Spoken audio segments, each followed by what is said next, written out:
श्री गणेशाय नमः। श्री दुर्गा सप्तशती 13वां अध्याय।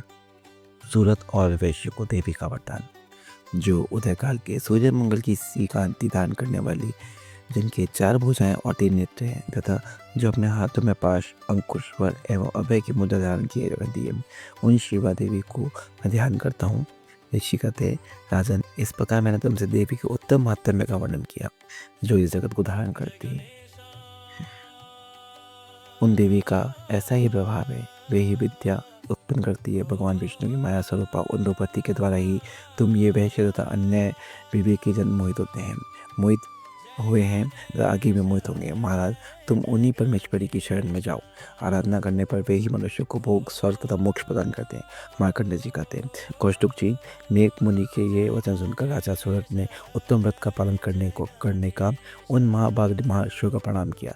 वे अत्यंत ममता और राज्य प्राण से बहुत खिन्न हो चुके थे। महामुनि इससे व्यर्थ होकर वे राजा तथा वैश्य तत्काल तपस्या को चले गए। वे जगदम्बा के दर्शन करने के लिए नदी के तट पर रहकर तपस्या करने लगे। वे वैश्य उत्तम देवी सूत का जप करते हुए तपस्या प्रवृत्त हुए। वे दोनों नदी के तट पर देवी की मिट्टी की मूर्ति बनाकर पुष्प, धूप और हवन आदि द्वारा उनकी आराधना करने लगे। उन्होंने पहले जो आहार को धीरे धीरे कम कर दिया, फिर बिल्कुल ही आहार रखकर देवी ही मन लगाए एकाग्रता पूर्वक उनका चिंतन आरंभ किया। वे दोनों अपने शरीर के रक्त से प्रेषित बलि देते हुए लगातार 3 वर्ष तक संयम पूर्ण आराधना करने लगे। इस प्रकार प्रसन्न होकर जगत को धारण करने वाली चंडिका देवी ने प्रत्यक्ष रूप से दर्शन देकर कहा, देवी बोली, राजन तथा अपने कुल को आनंदित करने वाले वैश्य, तुम लोग जिस वस्तु की अभिलाषा रखते हो वह मुझसे मांगो, मैं संतुष्ट हूँ, अतः तुम्हें वह सब दूंगी।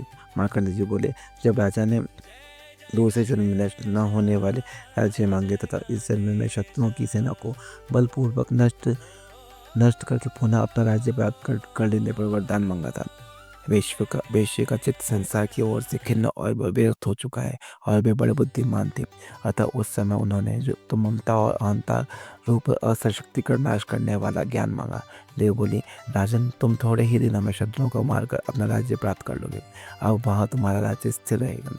फिर मृत्यु के पश्चात तुम भगवान विवस्तना सूर्य के अंश में जन्म लेकर इस पृथ्वी पर सावर्णिक मुनि के नाम से विख्यात होगे। वैश्वर्य, तुमने भी जिस वर को मुझसे प्राप्त करने की इच्छा की है उसे मैं देती हूँ। तुम्हें मोक्ष के लिए ज्ञान प्राप्त होगा। मार्कंडेय जी कहते हैं, इस प्रकार उन मनों को मनोवांछित प्रदान देकर तथा उनके द्वारा भक्तिपूर्वक अपनी स्तुति सुनकर देवी अंबिका तत्काल अंतर ध्यान हो गई। इस तरह देवी से वरदान पाकर क्षत्रियों में शेष सूरत सूर्य में जन्म लेने वाले सावर्णिक नामक मनुखा होंगे। इस प्रकार श्री मार्कंडेय पुराण में सावर्णिक मनवंतर की कथा के अंतर्गत देवी माता में सूरत और वैश्य को वरदान नामक 13वां अध्याय पूरा हुआ।